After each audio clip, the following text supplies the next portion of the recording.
बिस्मिल्लाहिर्रहमानिर्रहीम। आज हम एडिशन लॉ ऑफ प्रोबेबिलिटी के मुतालिक बात करेंगे, लेकिन इससे पहले एक डेफिनेशन है म्यूचुअली एक्सक्लूसिव इवेंट्स।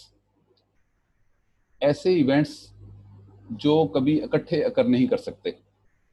मिसाल के तौर पर एक स्टूडेंट का अगर रिजल्ट कार्ड है, अब देखें एक इवेंट है उसका पास होना, एक इवेंट है उसका फेल होना। अब ये दोनों इवेंट बेयक वक्त एक टाइम में एक कार्ड पे नहीं हो सकते। तो ऐसे इवेंट्स जो इकट्ठे अकर नहीं कर सकते वो म्यूचुअली एक्सक्लूसिव होते हैं। लेकिन अगर आप ये पूछें कि अगर वो इवेंट, कोई ऐसे इवेंट इकट्ठे अकर कर जाएं, किसी और सिचुएशंस में कोई इकट्ठे इवेंट अकर कर जाएं, तो फिर हम कहेंगे वो म्यूचुअली एक्सक्लूसिव नहीं है। पिछले लेक्चर में इसके मतलब काफी डिटेल से बात हुई थी। आज हम लास्ट एडिशन लॉ के मतलब बात करेंगे। If A and B are any two events in a sample space S, then the probability that at least one of them occur is given by sum of their respective probabilities minus probability of their joint occurrence. A and B अगर दो events है, एक का नाम A है, एक का नाम B है, तो उनमें से कम एक अकर करे, यानी या A अकर करे या B अकर करे या दोनों अकर करें। सो ये आप फाइंड कर सकते हैं probability of A plus probability of B minus probability of A intersection B। ये एडिशन लॉ है अगर दोनों इवेंट्स म्यूचुअली एक्सक्लूसिव नहीं हैं।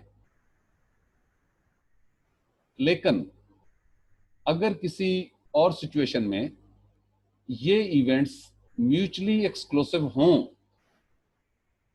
म्यूचुअली एक्सक्लूसिव कब होते हैं? जब उनकी जॉइंट अकरेंस नहीं होती, वो इकट्ठे अकर नहीं कर पाते, यानी A intersection B phi set होता है।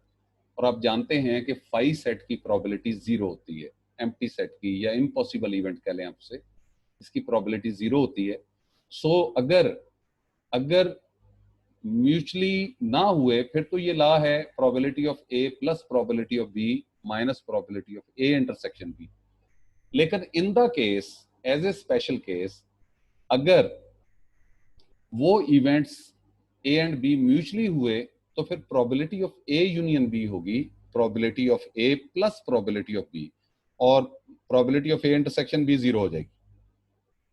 इस सूरत में आप ये कह सकते हैं कि probability that any one of them occur, कोई एक अकर करेगा, यानी या तो ए अकर करेगा या बी अकर करेगा। याद रहे जो ऊपर आपने एडिशन लॉ की बात की है उसमें था एटलीस्ट वन ऑफ देम अकर, यानी कम से कम एक अकर करे। कम से कम एक में ये होता है कि या ए अकर करे या बी अकर करे या दोनों अकर करें। लेकिन ये जो स्पेशल केस है कि अगर वो म्यूचुअली हैं तो फिर एनी वन ऑफ देम, यानी उनमें से कोई एक अकर करे, क्योंकि दोनों तो अकर कर ही नहीं सकते। ये जो लॉ है कि probability of A union B is equal to probability of A plus probability of B, इसे हम special addition law of probability भी कहते हैं। पहले हम इसकी एग्जांपल देखते हैं। Suppose two dice are rolled, तो सैंपल स्पेस में 36 आउटकम्स होंगी, ये आपके सामने हैं। इवेंट देखें, find the probability that sum of numbers is 5। यहां तक रुक जाएं, ये आपका एक इवेंट है, सम ऑफ नंबर इज 5। आप इस इवेंट का नाम ए रख लें। अब सैंपल स्पेस में से वो आउटकम्स इसके अंदर आ जाएंगी जिनका सम 5 है, तो ये 4 आउटकम्स हैं जिनका सम 5 है, इसलिए इस इवेंट की प्रोबेबिलिटी 4/36 होगी। अब क्वेश्चन में देखें दूसरा इवेंट क्या है, सम ऑफ नंबर्स इज 5 वाली बात तो हो गई। अब दूसरा देखिए, सम ऑफ नंबर्स इज 11। इस इवेंट का नाम आप बी रख लें कि सम 11 है, और इस इवेंट में टोटल 2 आउटकम्स आएंगी जिनका सम 11 है, इसलिए इसकी प्रोबेबिलिटी 2/36 होगी।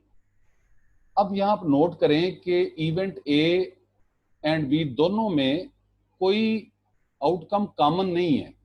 इवेंट ए में 1 4 है तो 1 4 बी में नहीं है, इवेंट ए में 2 3 है तो 2 3 बी में नहीं है, यानी दोनों में कोई मुश्तरक आउटकम मौजूद नहीं है।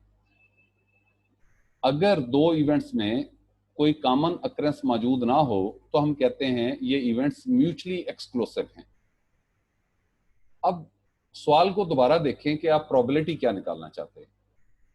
सम ऑफ नंबर इज 5, इसका नाम आपने ए रखा है, यानी प्रोबेबिलिटी निकालना चाहते हैं ए, और 11 इसका नाम बी रखा है। 11 सम 11 का बी है, सम 5 का ए है, दोनों के दरमियान में और है। आप और लगा लें, और लिख लें, या आप यूनियन लिख लें। तो आप प्रोबेबिलिटी फाइंड करना चाहते हैं ए यूनियन बी। चूंकि ये इवेंट्स म्यूचुअली एक्सक्लूसिव हैं, लिहाजा ये आप एडिशन लॉ, जो स्पेशल एडिशन लॉ है, वो अप्लाई हो जाएगा, यानी probability of A plus probability of B. Values put करें इसमें जो ऊपर आपने निकाली हैं, answer will be 6/36। Let us see next example. An integer is chosen at random from first 50 positive integers. देखिए, आपने कागज की काट के जो छोटी पर्चियां स्लिप्स बना ली हैं 50, और एक पर आपने 1 लिखा, एक पर 2 लिखा, एक पे 3 लिखा, इस तरह आप लिखते गए। 50 तक आपने पर्चियां बनाई और उनको एक बॉक्स में डाल दिया, उनको आपस में शफल कर दिया, नहीं पता कौन सी कहाँ पे पड़ी है। उसके बाद आपने उसमें से एक जो है वो बाहर निकाली और देखा कि उसके ऊपर नंबर क्या है। जरा सोचें, आप जब एक निकालेंगे उसके ऊपर क्या लिखा हो सकता है? हो सकता है 1 हो सकता है 2 हो सकता है 3 हो, 4 हो, अप टू सो ऑन 50 तक कुछ भी हो सकता है। सो इस एक्सपेरिमेंट की जो सैंपल स्पेस है उसमें टोटल 50 पॉसिबल आउटकम्स हैं। अब आप इवेंट्स देखें। What is the probability that it is divisible by 6? यहां रुक जाएं कि वो जो आपने नंबर निकाला है वो 6 से तकसीम होता हो। आप इस इवेंट का नाम ए रख लें कि नंबर या integer is divisible by 6। Sample space में देखें कौन कौन से इंटीजर ऐसे हैं जो 6 से डिवाइड हो सकते हैं। वो 6 है, 12 है, 18, 24, 30, 36, 42, 48, यानी ये सारे 6 के मल्टीपल हैं, 50 तक जितने भी आ जाएंगे। तो इस तरह से इस इवेंट में टोटल 8 आउटकम्स हैं। इसकी प्रोबेबिलिटी 8/50 हो जाएगी। अब एक दफा फिर इवेंट देखें, उसकी स्टेटमेंट को देखें। What is the probability that it is divisible by 6 तो हो गया, अब इट इज डिविजिबल बाय 8, यानी जो आपका इंटीजर है वो 8 से तकसीम होता हो, और दरमियान में लगा हुआ है उसको बाद में देखते हैं। आप इस इवेंट का नाम बी रख लें कि जो आपका इंटीजर है वो 8 से तकसीम होता हो। अब आप सैंपल स्पेस में से वो आउटकम्स इसमें इवेंट में लिखें जो जो 8 से तकसीम होती हैं। सो वो है 8, 16, 24, 32, 40, 48। ये 8 के मल्टीपल्स इसमें आ जाएंगे। 6 आउटकम्स इसको फेवर कर रही है इवेंट बी को, सो इसकी प्रोबेबिलिटी होगी 6/50। अच्छा, यहाँ आप रुकें और देखें कि क्या इवेंट ए में या सेट ए में और सेट बी में कोई इंटीजर कॉमन है, कोई मुश्तरक हैं, यानी कोई ऐसे इंटीजर्स जो सेट ए में भी हैं और बी में भी हैं। तो देखें 24 ए में भी मौजूद है, 24 बी में भी मौजूद है, 48 ए में भी मौजूद है, 48 बी में भी मौजूद है। तो ये दो इंटीजर ऐसे हैं जो दोनों में मौजूद हैं। ये ए इंटरसेक्शन बी है। चूंकि इनमें कॉमन अकरेंस मौजूद है, यानी दोनों इवेंट सेम टाइम में अकर कर सकते हैं, इसलिए ये इवेंट म्यूचुअली एक्सक्लूसिव नहीं होंगे। अब ए इंटरसेक्शन बी की प्रोबेबिलिटी क्या होगी? चूंकि दो आउटकम है तो इसलिए 2/50। Probability of A intersection B is 2/50। अब आप क्वेश्चन को दोबारा देखें। Find the probability that it is divisible by 6 और बाय 8। यानी डिविजिबल बाय 6 का नाम आपने रखा है ए और डिविजिबल बाय 8 का नाम रखा है बी। अब दरमियान में है और, यानी ए और बी, या दूसरे लफ्जों में आप कह लें ए यूनियन बी। आप प्रोबेबिलिटी निकालना चाहते हैं ए यूनियन बी। चूंकि ये इवेंट्स म्यूचुअली एक्सक्लूसिव नहीं हैं, इसलिए इस पर जो जनरल लॉ ऑफ एडिशन है वो अप्लाई होगा कि probability of A union B is equal to probability of A plus probability of B minus probability of A intersection B. So values put करके you will get the answer which is 12/50। Another example, 2 dice are rolled. If A and B, चलें बाद में आगे पढ़ते हैं। 2 dice are rolled, sample space क्या होगी? Sample space में 36 आउटकम्स आपके पास आ जाएंगी जब 2 डाइस को रोल किया जाता है। अब देखें ए इवेंट क्या है। If A and B, B को छोड़ें, ए इवेंट क्या है? The sum of points is 8। यानी ये जो नंबर इनका सम 8 हो, ऐसी आउटकम्स जिनका सम 8 हो। मैंने आपकी आसानी के लिए यहाँ एक और पिक्चर जो है वो लगाई है। आप इसमें से देख सकते हैं कि कितनी आउटकम्स ऐसी हैं जिनका सम 8 है। तो ये 1 2 3 4 5 आउटकम्स ऐसी हैं जिनका सम 8 है। सो इस इवेंट की प्रोबेबिलिटी 5/36 होगी। लेकिन हम इसको बाकायदा लिख लेते हैं कि ए इवेंट है सम ऑफ नंबर्स इज 8, इसमें 5 आउटकम्स हैं, सो इसकी प्रोबेबिलिटी है 5/36। अब दूसरा इवेंट क्या है? Event B. क्वेश्चन में अगर आप जाके दोबारा देखें तो दूसरा इवेंट आप वहां से पढ़ें तो वो है कि both dice should give odd numbers. दोनों डाइस पर ऑड नंबर आए। ये सम की बात नहीं है, बल्कि दोनों नंबर ऑड हों। यानी जैसे 1 1 है, दोनों ऑड हैं। 1 3 है, ये दोनों ऑड हैं। 1 5 है, ये दोनों ऑड हैं। इस तरह से जो दोनों ऑड हैं वो सारे के सारे नंबर आप इवेंट बी में फेवर करेंगे। आउटकम्स को इवेंट बी में लिख लें तो ये 9 आउटकम्स जो हैं वो इवेंट बी को फेवर कर रही हैं। सो इसकी प्रोबेबिलिटी है 9/36। अब यहाँ आप देखें एक दफा फिर से कि क्या ए और बी में कोई कॉमन आउटकम्स मौजूद हैं। देखिए इसमें 3 5 जो है वो ए में भी है, 3 5 इवेंट बी में भी मौजूद है। इसी तरह 5 3 दोनों में मौजूद है। सो ए इंटरसेक्शन बी में 2 आउटकम्स होंगी और ए इंटरसेक्शन बी की जो प्रोबेबिलिटी है वो 2/36 होगी।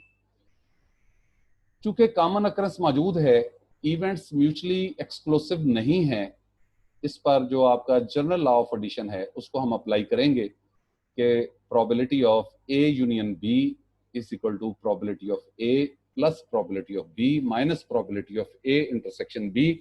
सो इसमें अगर जब आप वैल्यूज पुट करते हैं तो आंसर आपका आया है 12/36।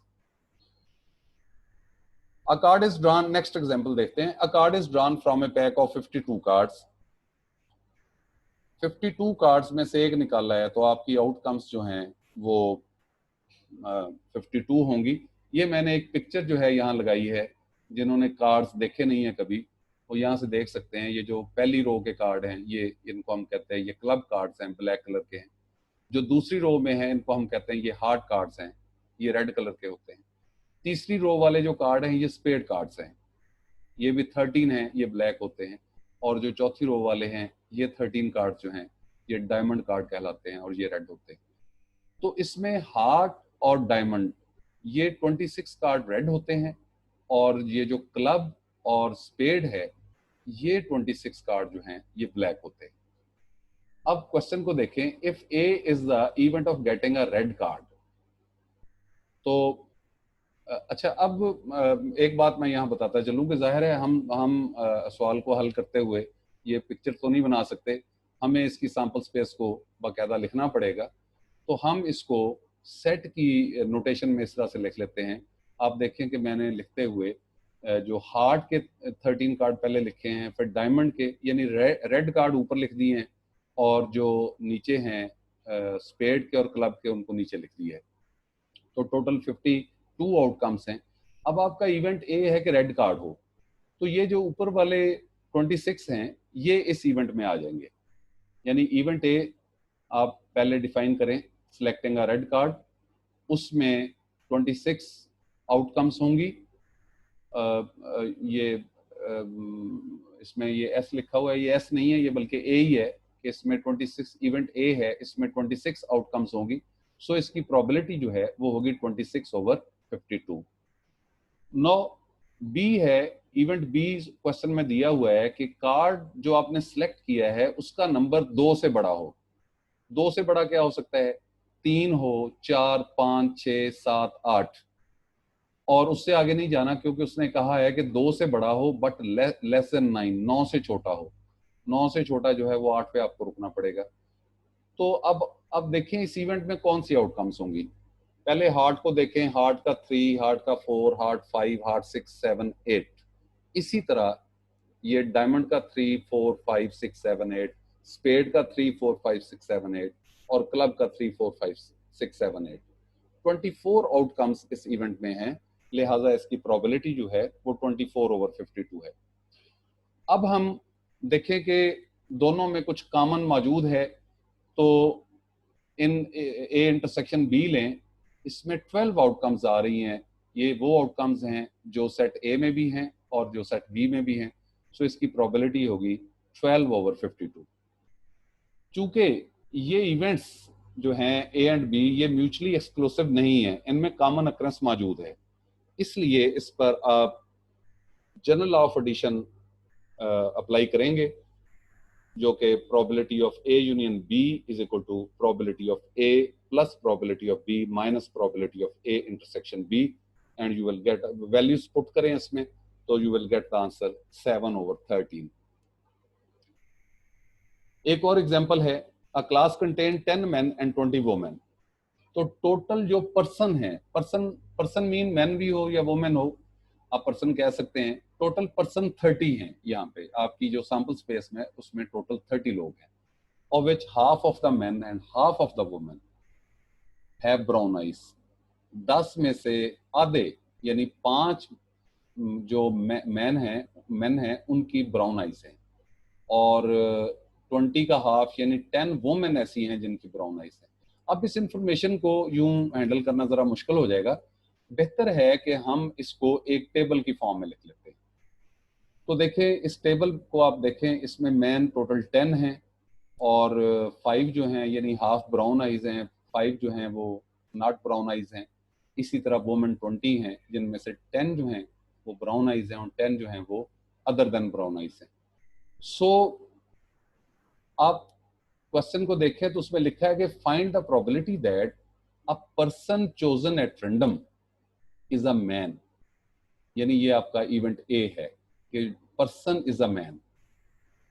अब टोटल देखें, टोटल मैन कितने हैं? 10 है। सो इस इवेंट की प्रोबेबिलिटी 10/30। दूसरा इवेंट है और के बाद दूसरा इवेंट आ रहा है और हैज ब्राउन आइज। यानी ये इसको अगर पूरी तरह मिला के पढ़ें तो ये है कि पर्सन हैज ब्राउन आइज। ये इसको मैन के साथ नहीं मिलाना बल्कि chosen person at random has brown eyes. तो टोटल ब्राउन आइज जो पर्सन है वो 15 है। सो इसकी प्रोबेबिलिटी 15/30। लेकिन देखिए इसमें कॉमन अक्रेंस मौजूद है। वो कैसे? ए है कि पर्सन मैन हो, बी है कि पर्सन की ब्राउन आइज हो। अब ए एंड बी का क्या मतलब? पर्सन मैन हो एंड पर्सन की ब्राउन आइज हो, यानी दोनों चीजें हों। आप इसको यूं यूं फिर कह सकते हैं कि person is a man having brown eyes या विद ब्राउन आइज, यानी मैन भी हो एंड उसकी ब्राउन आइज भी हो। तो ये टोटल 5 ऐसे हैं जो यानी पर्सन जो मैन हैं और उनकी ब्राउन आइज हैं, इसकी प्रोबेबिलिटी हो गई 5/30। अब प्रोबेबिलिटी आपने इस क्वेश्चन में निकालनी किसकी है? देखें जरा स्टेटमेंट को। वह chosen at random is a man, इसका नाम आपने ए रखा है यानी, और हैज ब्राउन आइज इसका बी रखा है, यानी आपने प्रोबेबिलिटी निकालनी है ए और बी। आप इसे ए और बी कह लें या आप इसे ए यूनियन बी कह लें।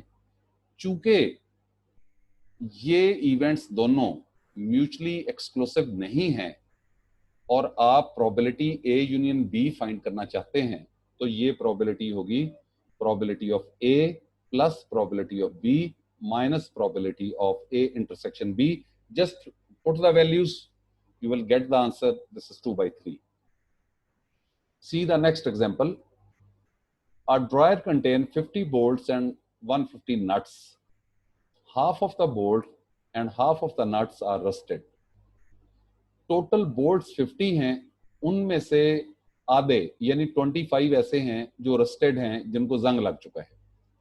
इसी तरह टोटल जो नट हैं वो 150 हैं, उनमें से आधे यानी 75 ऐसे हैं नट ऐसे हैं जिनको जंग लग चुका है. अब एक दफा फिर मैं वो पिछले सवाल की तरह इस इंफॉर्मेशन को एक टेबल में रख लेते हैं, ज्यादा आसानी हो जाएगी. आप टेबल को देखें, टोटल बोल्ट 50 हैं, उसमें से 25 रस्टेड हैं और 25 रस्टेड नहीं हैं, यानी जंग आलूद नहीं. इसी तरह टोटल 150 नट्स हैं, जिनमें से 75 जो हैं वो रस्टेड हैं, जबकि बाकी 75 जो हैं वो क्लियर हैं, उनको जंग नहीं लगा हुआ. अब आप स्टेटमेंट पे जाएं. What is the probability that if one item is selected at random, इन 200 में से एक सिलेक्ट की है, सो आपकी जो एन ऑफ एस है यानी टोटल आउटकम वो 200 है. What is the probability that it is rusted, ये है आपका पहला इवेंट कि जो आइटम आपने सिलेक्ट की है वो रस्टेड है. अब देखिए टोटल रस्टेड कितनी है, वो 100, तो प्रोबेबिलिटी ऑफ ए हो जाएगी 100/200. दूसरा इवेंट देखें, इज अ बोल्ट, यानी आप इसको अगर पूरा पढ़े तो ऐसे है कि आइटम इज अ बोल्ट. अब इस इवेंट का नाम आप बी रख लें और आइटम एक बोल्ट हो, तो देखें टोटल बोल्ट कितने हैं, टोटल बोल्ट 50 हैं, सो प्रोबेबिलिटी हो जाएगी 50/200. नो पिछले सवाल की तरह देखें कॉमन अकरेंस भी मौजूद है, यानी ए है कि वो रस्टेड हो, बी है कि वो बोल्ट हो, दोनों को मिलाएं, A and B, rusted and bolt, या दूसरे लफ्जों में रस्टेड बोल्ट, यानी इकट्ठा अगर दोनों को करते हैं तो ये बनता है कि रस्टेड बोल्ट, उसको जंग भी लगा है और वो बोल्ट है, यानी ऐसे बोल्ट जिनको जंग लगा है. तो ये ए इंटरसेक्शन बी बन रहा है. एक दफा मैं फिर बता दूं, ए है आइटम इज रस्टेड, बी है आइटम इज बोल्ट, दोनों को मिलाए ए एंड बी. इंटरसेक्शन का मतलब होता है एंड, यानी ये भी हो एंड ये भी हो. अगर दोनों को मिलाएं तो बनता है रस्टेड भी हो एंड बोल्ट भी हो, या दूसरे लफ्जों में आप कह लें कि item is a rusted bolt. So इसकी प्रोबेबिलिटी होगी 25/200. देखिए कॉमन अकरेंस मौजूद है, इसका मतलब इवेंट्स म्यूचुअली एक्सक्लूसिव नहीं है. आप प्रोबेबिलिटी क्या फाइंड करना चाहते हैं, स्टेटमेंट को पढ़ लें. Probability that it is rusted यानी ए और इज अ बोल्ट, और बी प्रोबेबिलिटी ए और बी यानी प्रोबेबिलिटी ए यूनियन बी आप बेसिकली फाइंड करना चाहते हैं. चूंकि ये इवेंट्स म्यूचुअली एक्सक्लूसिव नहीं है, यहाँ पे आप general law of addition apply करेंगे कि ये probability of A plus probability of B minus probability of A intersection B. Just put the values, you will get the answer 125/200. Next एक question है, न्यूमेरिकल टाइप तो नहीं है, छोटा सा प्रूफ टाइप है कि साबित करें कि probability of A intersection B complement union B intersection A complement. अच्छा, अब इस डायग्राम को देखें, इसमें जो डॉटेड हिस्सा है वो है ए इंटरसेक्शन बी कंप्लीमेंट, और जिसमें लाइनें लगाई हैं वो है ए इंटरसेक्शन बी. अगर डॉटेड हिस्से को और लाइनों वाले हिस्से को मिलाया जाए तो ये मिलकर ए बनता है, यानी सेट ए है या इवेंट ए है. इसके दो हिस्से हैं, एक है ए इंटरसेक्शन बी कंप्लीमेंट और एक है ए इंटरसेक्शन बी. सो अगर दोनों का यूनियन लिया जाए तो ये सेट ए बनता है, यानी A intersection B complement union A intersection B. अच्छा, अब देखिए जो डॉटेड हिस्सा है वो अलग है, जो लाइनों वाला है अलग है. ये दोनों सेपरेट हैं. ये जहां ए इंटरसेक्शन बी कंप्लीमेंट खत्म होता है वहां से ए इंटरसेक्शन बी शुरू होता है. सो इनमें कुछ कॉमन नहीं है, ये म्यूचुअली हैं। अगर ये इवेंट म्यूचुअली हैं तो आप पहले तो इसके दोनों तरफ प्रोबेबिलिटी अप्लाई करें। अब जो इन दोनों के म्यूचुअली, दोनों सेट के म्यूचुअली होने की वजह से इसका यूनियन जो है वो प्लस में कन्वर्ट हो जाएगा। तो आपके पास प्रोबेबिलिटी ऑफ ए आ जाएगी, probability of A intersection B complement plus probability of A intersection B. So इसको आप probability of A intersection B complement को एक साइड पे कर लें, इक्वेशन नंबर 1 की शक्ल में से लिख लें। एक दफा फिर डायग्राम बनाई है, लेकिन अब सेट बी की तरफ चले गए हैं। देखिए जो लाइनों वाला हिस्सा है वो ए इंटरसेक्शन बी है, और जो डॉट वाला हिस्सा है वो है A complement intersection B, A complement intersection B. तो set B consist of two parts.